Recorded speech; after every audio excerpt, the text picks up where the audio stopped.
अस्सलाम वालेकुम सामीन और नाज़रीन, आप देख और सुन रहे हैं रिफ़ा फ्रॉम 102.2 और मैं हूं नविता शेख। आज हम प्रोग्राम कर रहे हैं डेंटल हेल्थ मैटर और हमारे साथ मौजूद हैं डॉक्टर हारिस एहतशाम जो ओरल सर्जरी में डिमॉन्स्ट्रेटर हैं। आज हम इनसे गुफ्तगू करेंगे बच्चों की डेंटल केयर के हवाले से कि जब बच्चा है या टोडलर है या इन्फेंट है छोटा, उसके दांतों की हिफाजत कैसे की जाए, उसके दांतों का ख्याल कैसे रखा जाए, ऐसे क्या मसले मसाइल हैं जिन पे हमें बात करनी चाहिए ताकि फ्यूचर में जाके हमारे साथ मसले ना हो। अस्सलाम वालेकुम सर। वालेकुम अस्सलाम, thank you so much for having me. Sir आप पहले तो बताएं आप कहाँ पर अपनी जो है वो ड्यूटीज़ देते हैं। मेरा नाम सबसे पहले डॉक्टर हारिस एहतशाम है, जैसे कि आपने जिक्र किया। मैं इस्लामिक इंटरनेशनल G74 में डेंटल हॉस्पिटल है, वहाँ पे एज अ डेमॉन्स्ट्रेटर हूँ oral and maxillofacial surgery department में। मेरी जिम्मेदारियों में फाइनल ईयर थर्ड ईयर के बच्चों की ग्रूमिंग, उनको अप टू डेट रखना नई प्रैक्टिसेस के साथ, उनकी जितनी भी प्रोफेशनल ग्रूमिंग है वो मेरे पास है। फिर साथ साथ बहुत सारे अमराज मुंह से रिलेटेड, जिसमें तरह तरह के कैंसर्स, फ्रैक्चर्स, इनकी तशखीस करना। बहुत सारे ऐसे दांत जो बचाए नहीं जा सकते, जिनको निकालने के सिवा हल नहीं होता, चाहे वो सिंपल निकलें या छोटी सी सर्जरी करके निकलें, वो चीज़ें मैं मॉनिटर करता हूँ। सबसे पहले तो ये बताएं कि बच्चों की दांतों का ख्याल कैसे रखना चाहिए और कब से रखना स्टार्ट करते हैं। अच्छा, सबसे पहली बात ये देखना ज़रूरी है कि ये सबको मालूम होगा कि अगर दांत की सेहत या दांतों की सेहत और मुंह की सेहत अच्छी होगी तो ओवरऑल जिस्मानी सेहत भी अच्छी होगी। इस लिहाज से क्योंकि दांत ना सिर्फ अच्छी स्माइल के लिए एक काम देते हैं, लेकिन खाना चबाने के लिए, बहुत सारे लफ्ज़ अदा करने और बोलने में भी दांतों का बड़ा स्पेशल रोल है। इन टर्न ये आपकी जो कॉन्फिडेंस है, आपको रोज़मर्रा के लिहाज से बहुत हेल्प करते हैं। लेकिन बहुत सारे हमारे सामीन इस बात पे कंफ्यूज होंगे कि बच्चों के दूध वाले दांतों के लिए या जनरली ये ऐसे दांत जो गिर जाने हैं कुछ टाइम के बाद, इनके बारे में इतना परेशान रहना या इनकी इतनी केयर करने की क्या ज़रूरत है। तो आपने ये समझना है कि जैसे साइकिल के ट्रेनिंग व्हील्स होते हैं, ये दूध के दांत वैसे ही हैं। बहुत ज़रूरी होता है इनका ख्याल रखना, क्योंकि इंटर्न जो पैटर्न्स आप अभी बच्चे के लिए बना रहे हैं, बच्चे को जिस रास्ते पे अभी डाल रहे हैं, आगे जाके उसने उसी पे चलना है। तो सबसे ज़्यादा ज़रूरी होता है कि दो हम फेजेस में डिवाइड करते हैं।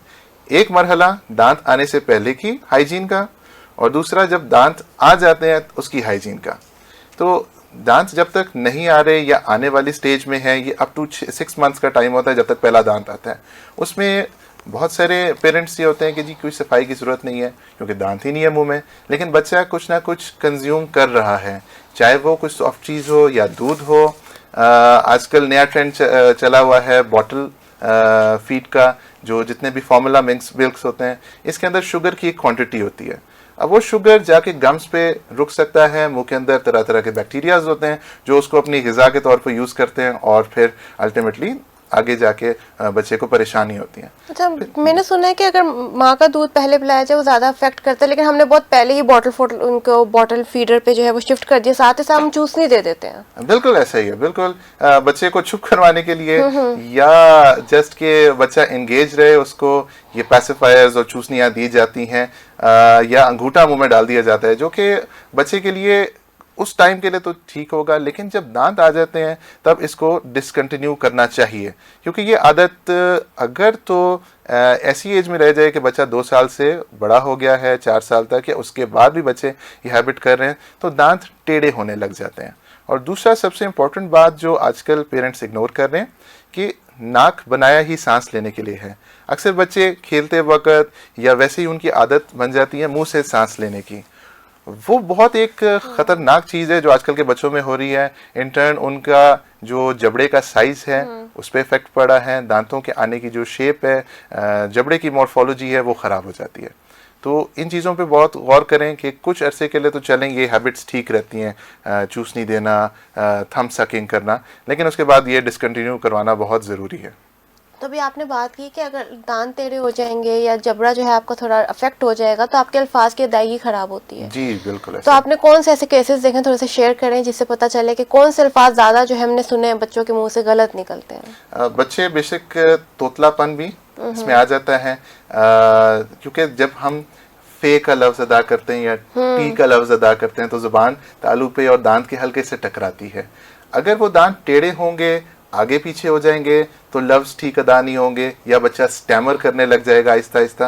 इंटरनल कॉन्फिडेंस बहुत ज़्यादा अफेक्ट करता है। और आजकल स्कूल्स में बहुत ज़्यादा सोशल एक्टिविटीज़ होती हैं, ऐसे मामला होते हैं जिसमें बच्चे ने जाके असेंबलीज में स्पीचेस देनी है, डिबेटिंग कॉम्पिटिशन्स हैं, तरह तरह की और चीज़ें हैं, और बच्चा ठीक बोल नहीं पाएगा तो वो खुद एक शेल में जाना शुरू हो जाता है कि मैं ठीक, बिल्कुल बिल्कुल, दूसरे बच्चे मजाक भी उड़ाते हैं।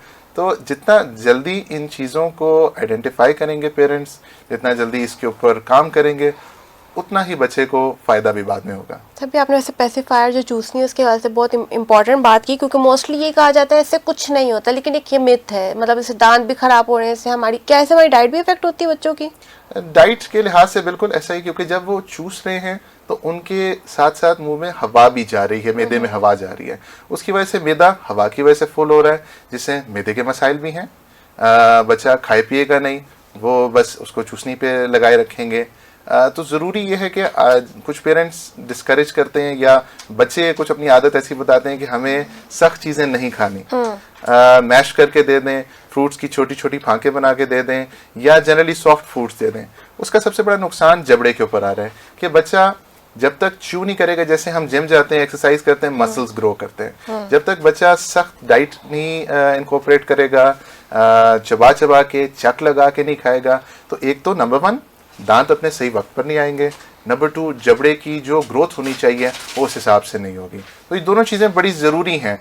जैसे मैंने कहा कि हैबिट्स को तोड़ना बहुत बर वक्त सही टाइम पे होता है ज़रूरी, और साथ साथ अच्छी हैबिट्स को प्रमोट किया जाए, ताकि फिर बाद में जाके जो प्रॉब्लम्स आने हैं, बाद में जाके परेशानियां बच्चे को आनी है, बच्चे के पेरेंट्स को आनी है, उससे प्रिवेंट किया जा सके। अच्छा, जो बच्चों के दांत आजकल हम देखने को मिलता है कि वो लेट निकल रहे हैं, या तो निकलते ही नहीं है, मतलब 1 साल हो गया, 1.5 साल हो गया, अभी तक जो छोटे लाइक आगे के दांत होते छोटे छोटे से हैं, और कुछ नानी दादी उनको प्रिस्क्राइब करती हैं, कुछ मेडिसिन ले लो, ऐसे कर लो। आप क्या उस पर सजेशन देना चाहेंगे कि आपके पास आए, या ऐसे क्या उसकी डाइट रखें कि उसके जो दांत है वो नेचुरल ग्रो करें? सबसे पहली चीज़ है कि अपने डॉक्टर को ज़रूर दिखाएं। पहला दांत जो मुंह में है बच्चे का, वो 6 मंथ की एज में आना शुरू हो जाता है। तो सबसे अच्छा विजिट ये होता है कि बच्चे की पहली बर्थडे पे डेंटिस्ट के पास लिया जाए। उसका कतई तौर पे ये मतलब नहीं है कि हम अपना डेंटिस्ट बिजनेस चमकाना चाह रहे हैं, नहीं। वो पेरेंट्स के लिए सबसे अच्छी बात ये होती है कि हम स्क्रीनिंग कर सकते हैं। बच्चे की कोई ऐसी हैबिट, आदत हो जो आगे जाके प्रॉब्लमेटिक हो सकती है, उसको वहीं पे रोका जाए। फिर साथ साथ बच्चे को फेमिलियराइज किया जाए कि डेंटल सेटअप या डेंटिस्ट क्या होता है। आई एम श्योर आप भी डेंटिस्ट के पास गई होंगी तो एक एंजाइटी दिल में रहती है। फिर यही एंजाइटी एक छोटे से बच्चे जो बहुत ही मासूम सा है, जिसको दुनिया का नहीं पता, जिसको हर चीज़ बड़ी बड़ी सी लग रही है, ख़तरनाक सी लग रही है, उसके दिल में तो बहुत खौफ होगा, एंजाइटी होगी, परेशानी होगी। तो हम यही चाहते हैं कि उसकी इस एंजाइटी को तोड़ा जाए, उसको फेमिलियराइज करवाया जाए कि बाद में अगर खुदा ना खास्ता उसको आना चाहिए या आना पड़ रहा है तो वो बड़ा कंफर्टेबल रहे। साथ साथ फिर बात आपने की कि क्या कुछ दवाइयाँ ऐसी देनी चाहिए या ग़िज़ा ऐसी होनी चाहिए। बिल्कुल, जैसे भी थोड़ी देर पहले मैंने कहा कि सख्त डाइट चबाने के लिए बच्चों को दें, चू करने के लिए दें। एक नानी दादी टोटका ही बताती हैं कि जो चिकन की टांग की हड्डी होती है वो धो के उसके ऊपर को देखें कोई हड्डी ऐसी शार्प तो नहीं है, वो बच्चों को दी जाए तो एक बहुत अच्छा टोटका कह लें, बहुत अच्छी रिजीम है जो बच्चे भी खुश रहते हैं और इन टर्न मसूड़ों पर जोर पड़ता है, जिसकी वजह से टाइम पर दांत आते हैं। लेट्स से 6 महीने की उम्र में बच्चे के दांत नहीं आ रहे तो चंद महीने इंतजार कर लें। 1 साल से पहले अपने डेंटिस्ट को ज़रूर दिखाएं, उनके पास ज़रूर विजिट करें कि चेक करें क्या वजह है। अक्सर बार कुछ ऐसी बीमारियां जो फैमिली से ट्रांसफ़र हो रही होती हैं, या आजकल बच्चों में बहुत ऐसे केसेस हैं जिसमें दांत डिलेड आना शुरू होते हैं, 1.5 साल 1.25 साल की उम्र में फिर जाके दांत आते हैं। तो इससे कोई परेशानी वाली मामला नहीं होता या किसी कोई बड़ा कोई मसला नहीं है, लेकिन क्या है कि पेरेंट्स परेशान हो जाते हैं और उसका हल हमारे पास है। तो ऐसा होता है कि अगर बचपन में मुंह का ख्याल या दांतों का ख्याल ना रखा जाए तो फ्यूचर में जाके ओरल सर्जरी के मसाइल ज़्यादा देखने को मिलते हैं? बिल्कुल ऐसा ही है। जो सफाई का अमल है, जब पहला दांत 6 महीने की या 6 महीने के बाद वाली स्टेज में आना शुरू हो जाए तो तब से ज़रूरी है कि सफाई स्टार्ट कर देनी चाहिए। बच्चों को लेके जाएं मार्केट्स, आजकल बड़े प्यारे प्यारे ब्रशेज़ आए हुए हैं, कलरफुल से हैं, तो उनको वो ब्रशेज़ दिखाए जाएं। टूथपेस्ट इनफैक्ट बहुत ही अच्छे फ्लेवर्स वाली आई हुई हैं, लेकिन ये देखना ज़रूरी है कि वो बच्चों के हिसाब की हों, क्योंकि सफाई की आदत तब से शुरू होगी, उसके बाद ही आगे जाके फिर वो बेहतरी आएगी। वरना क्या है, एक बैड पैटर्न शुरू हो जाएगा कि बच्चे ने सफाई नहीं करनी, मीठा बहुत ज़्यादा खाना है, खाना खा लिया तो उसके बाद कुली नहीं करनी और खाना जमता रहेगा, जिसकी वजह से क्या होगा कि वो दूध के दांत खराब होने लग जाते हैं, वो अपने टाइम पे गिरेंगे नहीं, आगे जाके जो पक्के आने वाले दांत हैं या तो वो आएंगे नहीं या आएंगे तो टेढ़े आएंगे, गाल की तरफ आएंगे, ज़बान की तरफ आएंगे और इन टर्न फिर वो बच्चा हमारे पास 13-14 साल की उम्र में ब्रेसेस के लिए आएगा।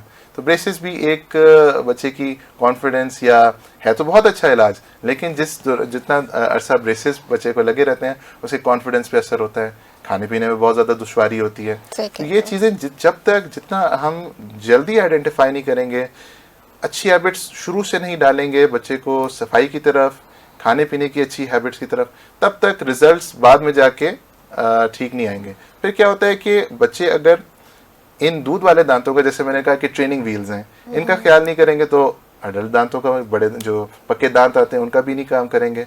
फिर क्या है कि वो बिल्कुल इतने ख़राब हो जाते हैं कि हमारे पास उनको निकलवाने के लिए आना पड़ता है, जो कि एक छोटे से बच्चे के लिए बड़ा तकलीफ दे और हमारे लिए भी बड़ा तकलीफ दे होता है कि इतने छोटे बच्चे के ऊपर हम इतना पेनफुल प्रोसीजर कर रहे हैं। बिल्कुल ऐसा ही है। लेकिन अभी बड़ी अच्छी बात है कि इस फील्ड में एक स्पेशल उनके लिए पीडियाट्रिक डेंटिस्ट्री के नाम से एक फील्ड आजकल बहुत पाकिस्तान में प्रमोट हो रही है, जो सिर्फ बनी ही बच्चों की ओरल केयर, दांतों की केयर और उनके तमाम मसाइल को हल करने के लिए, जिसमें बच्चे को टीका वगैरह नहीं लगाया जाता, या अगर ऐसा कोई मामला होता है तो बच्चा या ख़ुनूदगी की स्टेज में होता है, सेडेशन में, या बिल्कुल बेहोश होता है जनरल एनेस्थीसिया में।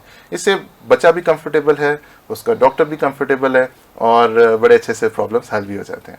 अच्छा, मैं 2 सवाल जो है अलाइन करूंगी, आप उसको जवाब दीजिएगा। पहला तो ये बताएं, अभी आपने ब्रशिंग के हवाले से डिस्कशन किया, अब कुछ बच्चे ऐसे हैं या तो ब्रशिंग नहीं करते, या तो रोते हैं, या तो भागते हैं, तो पेरेंट्स के लिए क्या टेक्निक होनी चाहिए कि उनको इंगेज कर सकें ब्रशिंग के अंदर?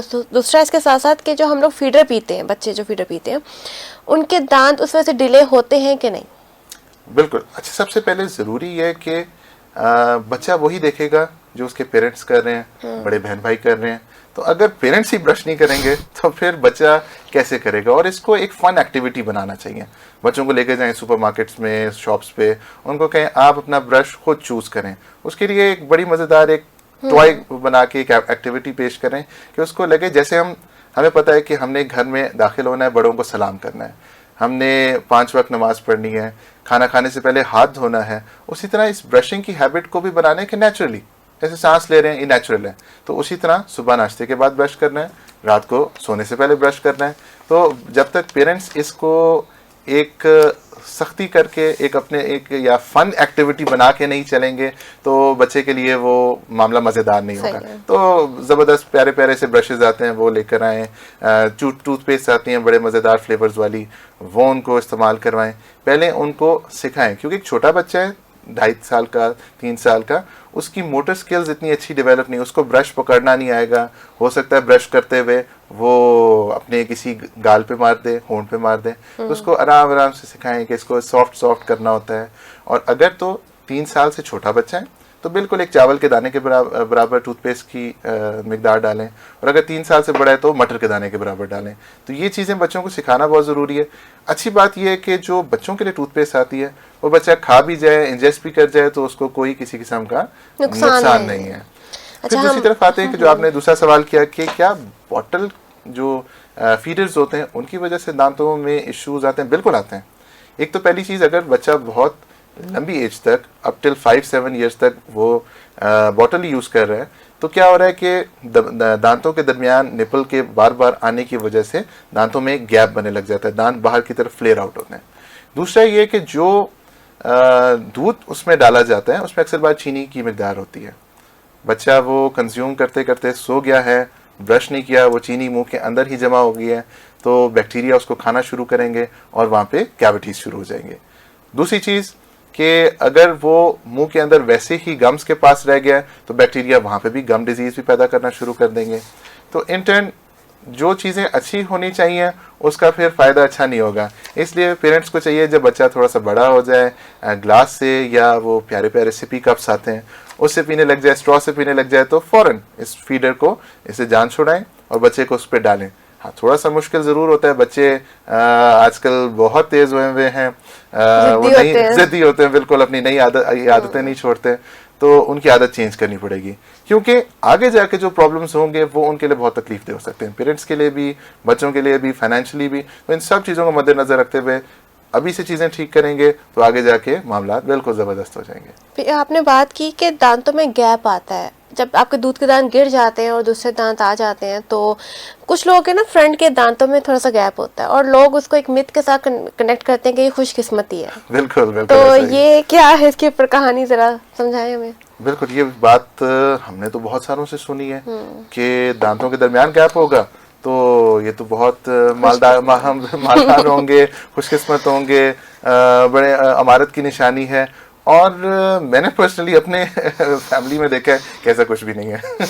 तो ये एक मिथ है, एक चीज़ें हैं जैसे बनाई जाती हैं, कहानियाँ होती हैं, तो इसमें कोई सच्चाई नहीं है। लेकिन अच्छी बात ये कि जिन बच्चों के दांत अर्ली एजेस में, मतलब कह लें 4 साल से लेके up till the age of 9 या 10, उनके दांत टेढ़े मेढ़े हों, अच्छे से ना लग रहे हों, उन बच्चों के लिए तो बहुत अच्छी बात है कि बाद में जाके वो सीधे हो जाते हैं।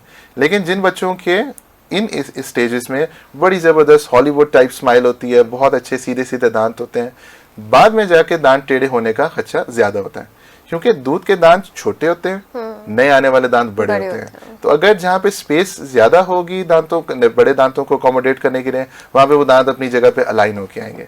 जहाँ पे स्पेस ही ऑलरेडी कम है, वहाँ फिर बाद में जाके जो पक्के दांत हैं वो टेढ़े आना शुरू कर जाएंगे। सही। अच्छा, हमारे साथ हमारी ऑडियंस में है Tuba Tariq. Thank you so much हमारे प्रोग्राम को पसंद करने के लिए। इनकी तरफ से एक सवाल आया आपके लिए कि दांत आने के बाद जो है जब दांत आ जाते हैं बच्चों के तो उनको बुखार चढ़ जाता है, उनके दांतों में दर्द होता है, इसकी क्या खास वजह होती है? अच्छा, ये आपने बात समझनी ऐसी है कि दांत हड्डी के अंदर पड़ा है, उसने आहिस्ता आहिस्ता उस हड्डी में से अपना आपको बाहर निकालना है, मसूड़े को फाड़ के आना है। तो ये सब चीज़ें एक छोटा सा ट्रॉमा या एक तकलीफ कॉज कर रही होती हैं।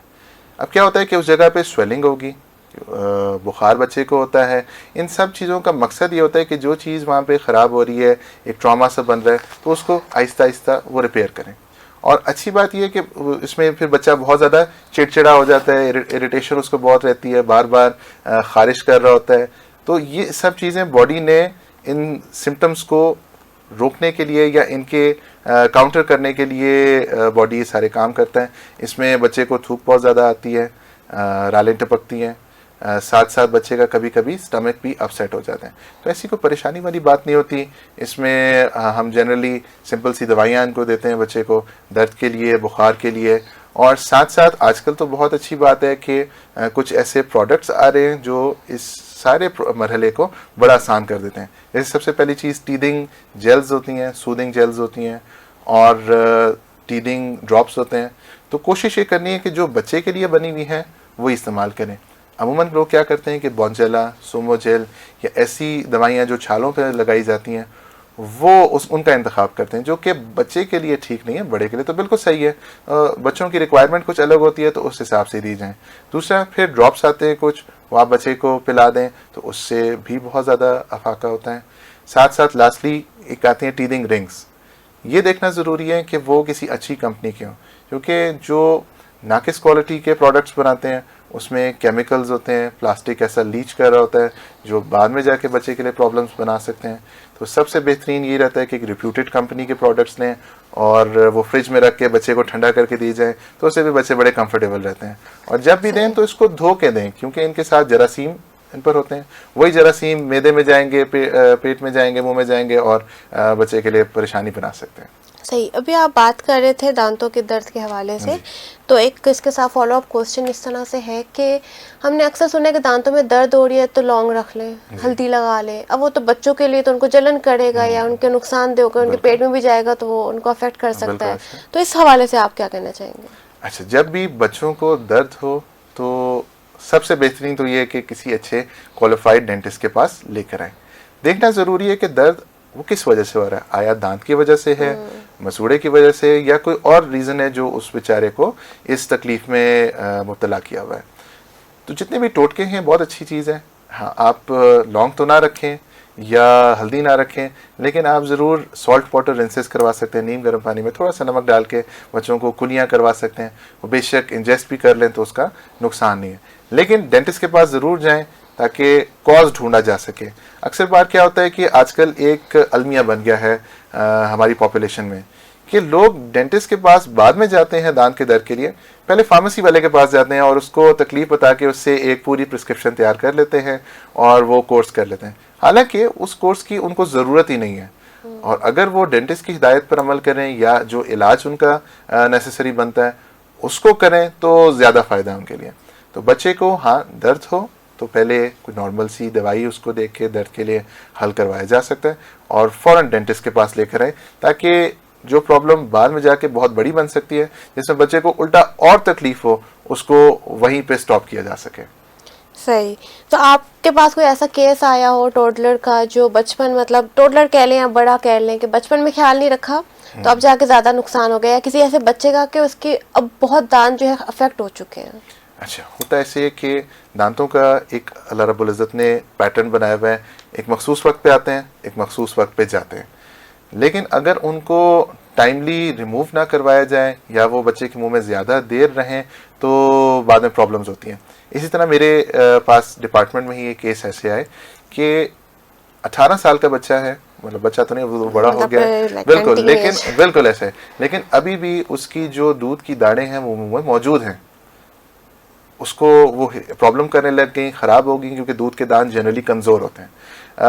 हमने प्लान किया कि देखें कि इसके नीचे दांत मौजूद हैं या नहीं, तो एक्सरे करवाया गया। एक्सरे में पता चला कि वो दांत ज़रूर मौजूद हैं, लेकिन वो ऐसे टेढ़े हुए हैं कि उनका बाहर निकलना नामुमकिन हो गया है। तो हमें अल्टीमेटली उन दांतों को भी निकालना पड़ा जो टेढ़े हो गए, जो दूध के दांत हैं वो भी गए, फिर उनको नए दांत लगाने पड़े उस बच्चे को। तो बेसिकली बात यह है कि जब तक हम पैटर्न फॉलो नहीं करेंगे, चीज़ों को सही राह पे नहीं लेके जाएंगे तो ये प्रॉब्लम्स हो जाएंगे। उसी तरह अक्सर बार ऐसे पेशेंट्स भी मैंने देखे हैं जिनके परमानेंट दांत ही नहीं आ रहे, मतलब दूध के दांत चले गए, बहुत अरसा गुजर गया, पेशेंट्स परेशान रहे कि इसके तो मसूड़े भी नहीं पके, नॉर्मल ही हैं, कहाँ है परमानेंट दांत। फिर हम एक्सरे करवा के देखते हैं, पता चलता है कि किसी वजह के तहत, चाहे वो कोई फैमिली की बीमारी हो या जनरली और कोई इशू हो, नए दांत नहीं आए।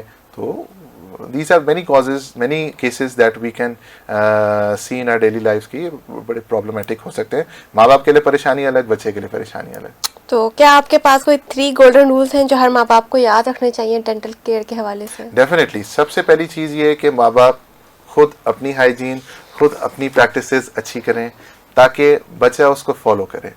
बच्चा ही आपका फॉलो नहीं करेगा, आपको देखेगा कि जी देखिए अम्मी अब्बू तो नहीं ब्रश करते रात को सोने से पहले, तो मैं क्यों करूं। तो आप ये आदत उसमें इंस्टिल करने के लिए सबसे पहले अपनी मिसाल देनी होती है। तो पहली चीज़ ये करें, रात को सोने से पहले ब्रश 2 मिनट के लिए, और सुबह नाश्ते के बाद फिर ब्रश करें। उसके साथ साथ नंबर 2, ग़िज़ा अच्छी रखें, चूई फूड्स खाएं, ऐसे खाने खाएं जिसमें जबड़े पर जोर आए, दांतों पर जोर आए, शक लगा के खा सकें, ताकि जॉ की जो ग्रोथ होनी चाहिए, दांतों की जो एक पैटर्न बनना चाहिए वो अच्छा बने। और लास्टली बहुत इंपॉर्टेंट चीज़ ये है कि अगर किसी किस्म की कोई डेंटल परेशानी है जहाँ पे आप उसको देख सकते हैं तो फ़ौरन आइडेंटिफाई करें, उसकी हल ढूंढने के लिए डेंटिस्ट को रुजू करें और स्पेशलिस्ट से काम करवाएं। ज़रूरी है कि जैसे आप अपनी महंगी गाड़ी किसी अनाड़ी डेंटर पेंटर या मैकेनिक को नहीं देते, या आप अपने अच्छे कपड़े किसी अनाड़ी टेलर को नहीं देते, उसी तरह अपने कीमती दांत किसी भी अनाड़ी डेंटिस्ट को या ना तजुर्बाकार डेंटिस्ट को ना दें, ट्रेंड स्पेशलिस्ट को दें जो इस फील्ड में एक्सपर्ट हो, अपना काम बखूबी जानता हो, जिससे उसके मरीज़ खुश हों। तो ऐसे डेंटिस्ट के पास जाना चाहिए। तो ये 3 चीज़ों पर अमल करें, because it's a long term investment. ये दांत जो अल्लाह रब्बुल इज़्ज़त ने आपको दिए हैं, इनका कोई नेमो बदल नहीं है। हाँ, टेक्नोलॉजी ने, साइंस ने, हमने इतनी एडवांसमेंट्स कर ली हैं कि हम इनके ऑल्टरनेटिव्स, इनके सब्स्टिट्यूट्स बहुत सारे बनाना शुरू हो गए हैं, लेकिन they are not as capable as the ones जो नेचुरली अल्लाह ताला ने दिए हैं। तो इसलिए शुरू दिन से, जब पहला दांत बच्चे का है या अभी भी जो पेरेंट्स देख रहे हैं और उनके छोटे बच्चे हैं, अभी से दांतों की केयर शुरू कर लें, तो आगे जाके इट्स एन इन्वेस्टमेंट जो डेफिनेटली पे ऑफ करती है। इन सेंस के दांत आगे की एज में भी ठीक ठाक रहते हैं। सही। तो अभी ये भी देखने को मिलता है कि जो बच्चों के अंदर स्पेशली उनके दांत जगह जगह से टूट रहे होते हैं, मतलब उनका फुल दांत है लेकिन एक साइड से थोड़ा सा कोना टूट जाएगा कुछ हार्श चीज को खाते हुए या चबाते हुए, तो ये क्या वजूहात होती है?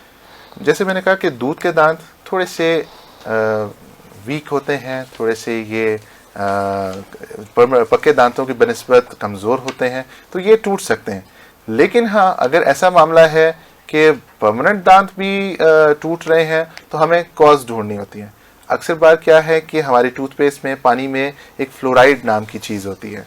कभी कभी कुछ बच्चों को उसकी मिकदार पूरी नहीं मिलती, उसकी वजह से प्रॉब्लम्स हो जाते हैं, या बहुत ज़्यादा मिकदार उसकी मिलने लग जाती है। दूसरा ये है कि सफाई ना करने की वजह से खाना या कोई भी ग़िज़ा, चाहे वो चॉकलेट्स, मीठी चीज़ें हों, दूसरी चीज़ें हों, दांतों पे जब भी वो चिपक जाएंगी, क्या होगा, मुंह के बैक्टीरिया उसको एक एसिड बनाता है, वो एसिड उस दांत को के हिस्से को करोड करना शुरू करता है, ख़राब करना शुरू करता है, और उस वजह से वो टूटने लग जाते हैं।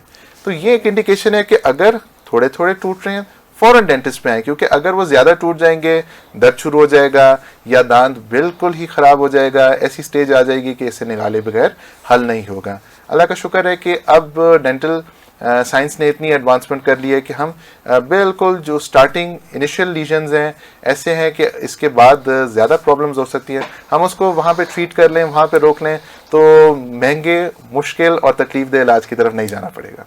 सही। हमारे जो ऑडियंस है उनमें मोहम्मद उमर असगर और Isha Afzal, thank you so much programme पसंद करने के लिए। इनकी तरफ से सवाल है कि आपकी ओपीडी की टाइमिंग्स क्या होती हैं?